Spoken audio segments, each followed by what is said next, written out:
All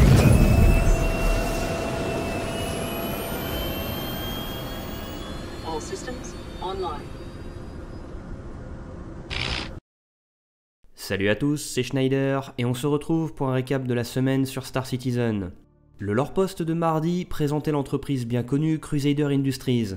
Son fondateur, Auguste Dunlow, a perdu ses parents en 2792 dans l'attentat organisé par l'empereur Linton Messer contre son père. Il a fini orphelin dans les rues et a pu s'en sortir grâce à l'aide d'une association d'aide aux sinistrés de cet attentat, ce qui l'a amené à devenir un activiste anti-Messer extrêmement motivé à l'idée d'améliorer la vie des gens dans l'UE.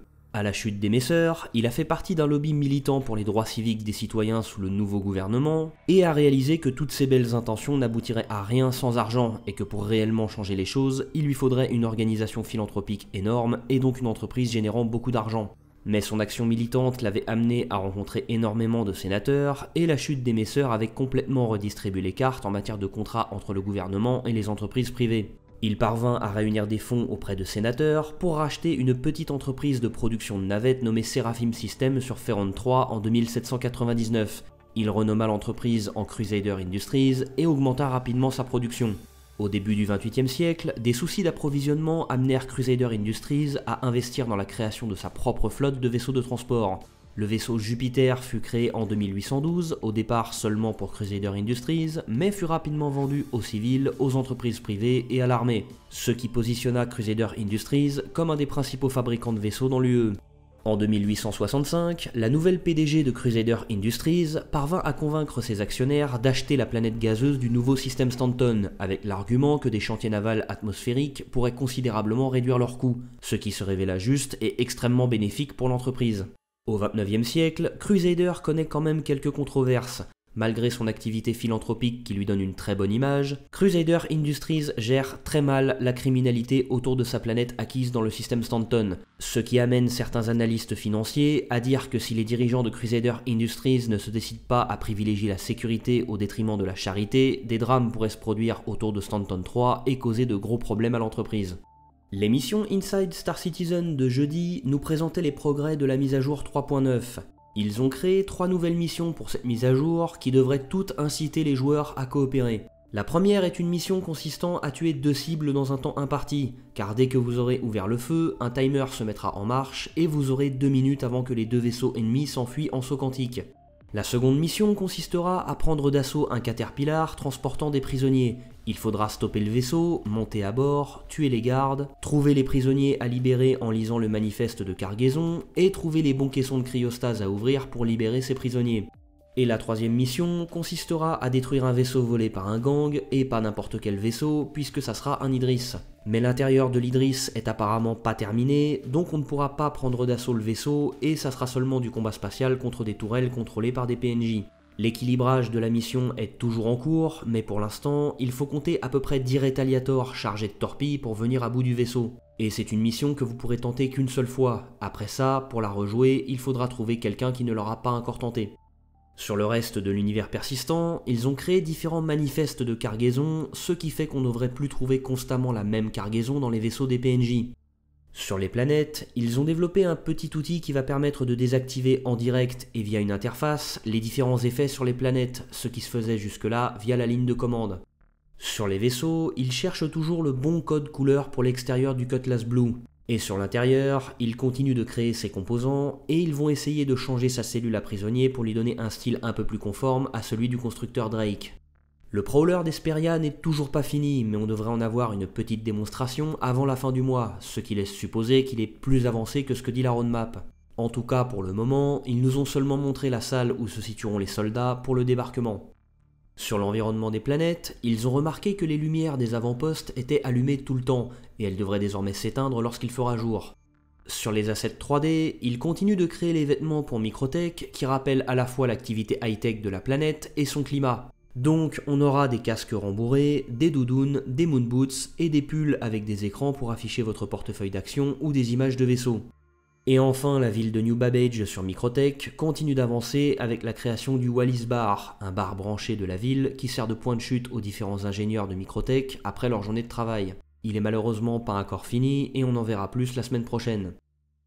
Vendredi, l'émission Star Citizen Live recevait Todd Papy pour répondre aux questions des backers sur la mise à jour 3.9, et c'était pas fou. L'émission était censée parler de la mise à jour 3.9, mais il a répondu à la plupart des questions en disant non, ça sera pas pour la mise à jour 3.9, mais pour plus tard.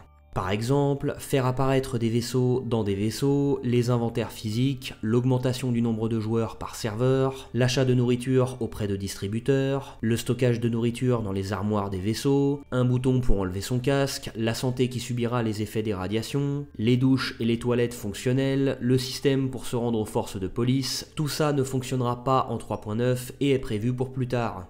Le transfert d'argent entre joueurs n'est pas non plus prévu pour la 3.9. Ils ont commencé à refaire les applications du Mobiglass qui étaient faites en Flash avec leur nouveau système maison qu'ils appellent les Building Blocks. Et cette application de transfert d'argent, ils la feront définitivement avec ça plus tard pour ne pas avoir à la faire en Flash maintenant et la refaire proprement plus tard.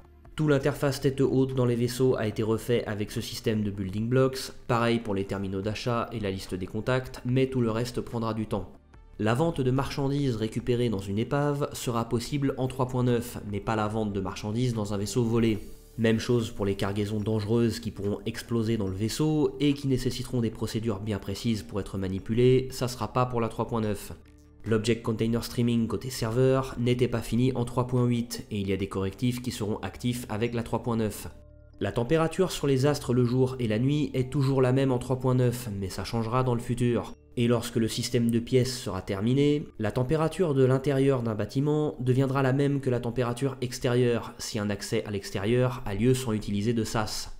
Des joueurs se sont demandé si l'utilisation d'une bombe EMP contre l'Idris allait pas rendre la mission trop facile. L'équilibrage de cette mission est toujours en cours et ce cas-là va être étudié. Il ne sera sûrement pas possible de réparer et réapprovisionner un vaisseau sans le faire apparaître. Ils veulent vraiment qu'on ait à piloter le vaisseau et le poser au bon endroit pour bénéficier de ces services. La consommation d'aliments et d'eau ne devrait pas être une action instantanée, mais ils ne veulent pas non plus que ça soit réaliste au point de ne pas être amusant.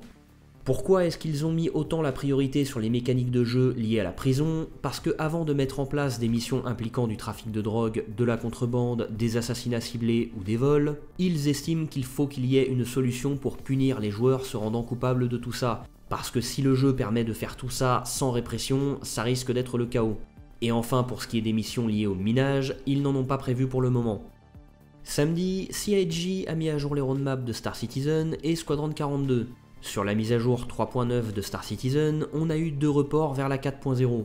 La capacité à pouvoir se rendre aux autorités et le PNJ donneur de mission Eddie Parr. Sur les environnements, les 3 lunes de Microtech sont terminées, ce qui doit être un soulagement pour certains des développeurs, vu comment ils étaient pas sûrs d'y arriver dans les temps. Et la ville de New Babbage continue d'avancer, mais ça va être très juste pour la voir à la fin du mois, vu sa progression. Sur l'intelligence artificielle, l'algorithme permettant aux vaisseaux contrôlés par des PNJ d'éviter les collisions est terminé, ce qui fait que tout est terminé sur l'intelligence artificielle pour ce trimestre.